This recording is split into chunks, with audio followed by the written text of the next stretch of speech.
जब तक जीऊं मैं आका कोई गम न पास आए, कोई गम न पास आए। तो जनाब एक हदीस सुना रहे हैं और पता ही नहीं कि हदीस इसके खिलाफ जाती है। हदीस पाक क्या है कि एक मर्तबा मिशकात की हदीस है कि हजरत अबू हुरैरा रज़ियल्लाहु ताला अन्हु को रसूलुल्लाह ने माल गनीमत पर मुकर्रर किया। उसमें कुछ गेहूं वगैरह कुछ अनाज आया हुआ था। कहा अबू हुरैरा उसकी हिफाजत करो। रात में एक चोर आया, वो चुराने लगा। बहुत मशहूर हदीस है, आपने सुना होगा। अबू हुरैरा ने पकड़ लिया और कहा कि कमबख्त मुसलमानों के माल से चुराता है, मैं तुझे कल सुबह रसूलुल्लाह के बारगाह में पेश कर दूंगा।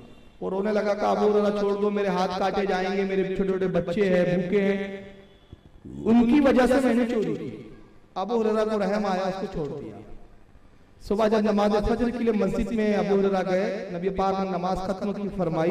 अबू हुरैरा जब रसूल से मुलाकात के लिए हाजिर होते हैं तो सरकार मुस्कुरा के खुद इरशाद फरमाते, अबू हुरैरा रात वाले चोर के साथ क्या मामला किया? ये नबी का इल्म है, ये हदीस पढ़ रहा है जिसके अकीदे के खिलाफ, मगर वो पढ़ चुका है। वो क्लिप में अभी आपके समझ में आएगा कि कितना बड़ा गवार और चाहिए है। काबुरा रात वाले चोर के साथ क्या किया? और उसके या रसूलल्लाह मैंने पकड़ा, लेकिन वो बीवी बच्चों का वास्ता दे रहा था, छोड़ दिया। काबुरा वो झूठा है, आज फिर आई। ये भी में गए, नबी ने ये भी बता दिया कि आज फिर आया। अबू हुरैरा कहते अब तो सरकार ने कह दिया तो मैं इंतजार में बैठा रहा कि जरूर आएगा। फिर आया, जैसे वो अनाज छुराने लगा मैंने फिर दबोच दिया। कहा कमबख्त तू फिर आ गया? कहा अबू हुरैरा क्या करूं, मजबूर था, माफ कर दो, अल्लाह के वास्ते माफ कर दो, मेरे बच्चे हैं, बीवी है, छोड़ दो, मुझे रसूल के पास ना ले जाओ। अल मुख्तसर बहुत मिन्नत समाजत की, अबू हुरैरा ने उस दिन भी छोड़ दिया। सुबह फिर रसूलुल्लाह की खिदमत में हाजिर हुए। सरकार फिर मुस्कुरा के फरमाते, अबू हुरैरा रात वाले चोर के साथ क्या सलूक किया? कहा या रसूलुल्लाह आज कल रात फिर आया था वो, और उसने फिर गुजारिश की, मिन्नत समाजत की, मैंने छोड़ दिया। कहा अबू हुरैरा वो झूठ कहता है, आज फिर आएगा। क्या कहें, अपने काम से फिरने वाला नहीं, वो अपनी फितरत से बदलने वाला नहीं, अपनी फितरत आज फिर आएगा।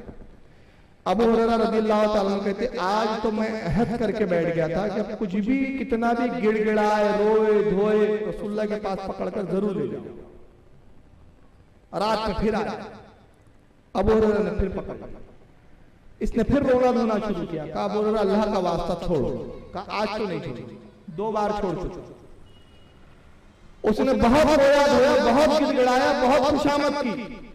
जब देखा कि अबू हुरैरा छोड़ने के लिए तैयार है तो कहता अबू हुरैरा मैं एक बात ऐसी बताना चाहता हूं जो तुम्हारे लिए बड़े फायदेमंद है, एक ऐसा अमल जो तुम्हारे लिए बड़ा बेहतरीन अमल होगा, अगर तुम मुझे छोड़ दो तो वो अमल मैं बताऊं। तो सहाबा किराम की आदत होती है नेकियों के वो दिलदादा होते हैं। अबू हुरैरा ने कहा अच्छा बता क्या अमल है? कहा अबू हुरैरा सुनो, अमल ये है कि अगर तुम सोने के वक्त, सोने से कब्ल जब बिस्तर पर जाओ तो रोजाना आयतुल कुर्सी अगर पढ़ लो तो शैतान तुम्हारे पास नहीं आएगा। आयतुल कुर्सी पढ़ लो तो शैतान तुम्हारे पास नहीं आएगा। अबू हुरैरा ने जब सुना खुश होकर उसको छोड़ दिया। जब सुबह सरकार की खिदमत में हाजिर हुए, नबी पाक ने फरमाया अबू हुरैरा रात वाले चोर के साथ क्या सलूक किया? अर्ज़ किया या रसूलल्लाह उसको छोड़ दिया और उसने उसके एवज एक अमल बताया, और उसने मुझे ये अमल बताया कि आयतुल कुर्सी अगर मैं पढ़ लूं तो शैतान मेरे करीब रात भर ना आएगा। सरकार ने फरमाया अबू हुरैरा जानते वो कौन था? अर्ज़ किया अल्लाह रसूल बेहतर जाने। फरमाया बात तो सच्ची कर गया मगर वो बहुत बड़ा झूठा था। बात सच्ची बोला है लेकिन था कौन वो? झूठा। कहा रसूलल्लाह वो कौन था? कहा वो शख्स शैतान था। ये हदीस अब जनाब बता रहे हैं और उससे क्या नतीजा निकालते हैं, इनकी आला खोपड़ी की दाद दीजिए। तो इनका पूरा अहले हदीस का मतलब शैतान की बातें ही होंगी मेरे ख्याल से। देखने क्या रहा, अब इस पर क्या तबसरा किया गया, उसकी जहालत समझ में आ रही है। माज़अल्लाह अल्लाह के रसूल ने शैतान की बात की तस्दीक नहीं की, वो तो अल्लाह के नजदीक वो बाइस सवाब थी वो चीज।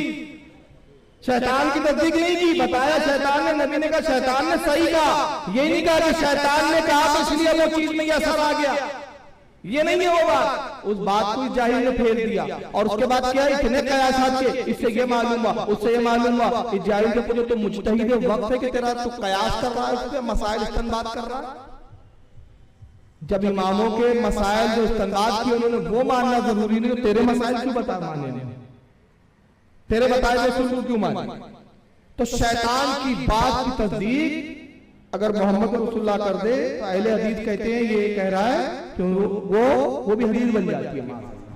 तो अब शैतान की जितनी बातें हैं, अब बहुत सारी बातें हैं, अब जिसके बारे में रसूल ने कहा शैतान ने कहा, शैतान ने कहा, तो एक किताब छापना चाहिए, अहले हदीस ने कहना चाहिए हमारी हदीस की किताब है, और सब इनके अब्बा की बातें हो।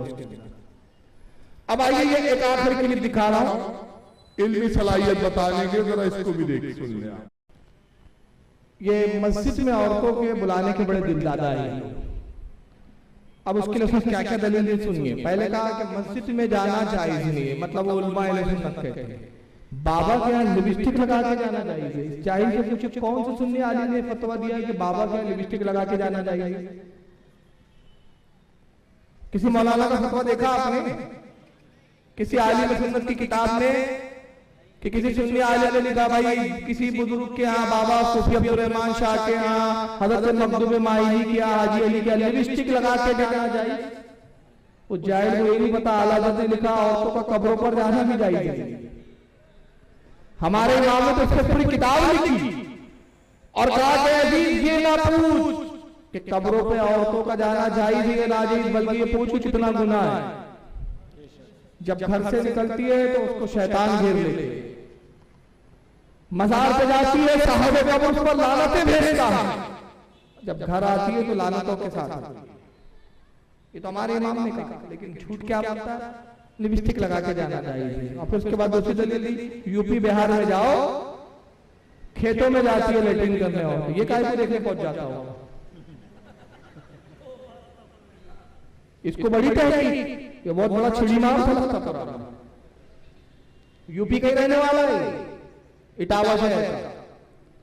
मालूम होता है कि जब भी औरतें जाती है पीछे पीछे जाता होगा कभी, तभी इसको मालूम है कहाँ औरतें जाती है कैसे जाती है।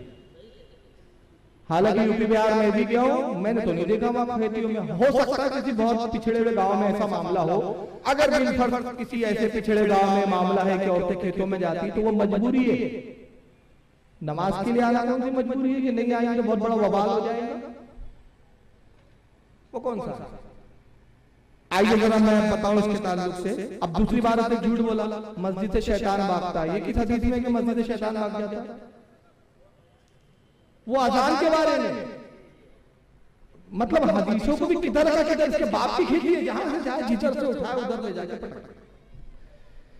वो बुखारी मुस्लिम की हदीस है कि जब अजान होती है तो शैतान हवा खारिज करते हुए भागता है मकामे रवा, मदीने में जो 36 मील की दूरी पर था वहां तक भागता है, सरकार ने फरमाया।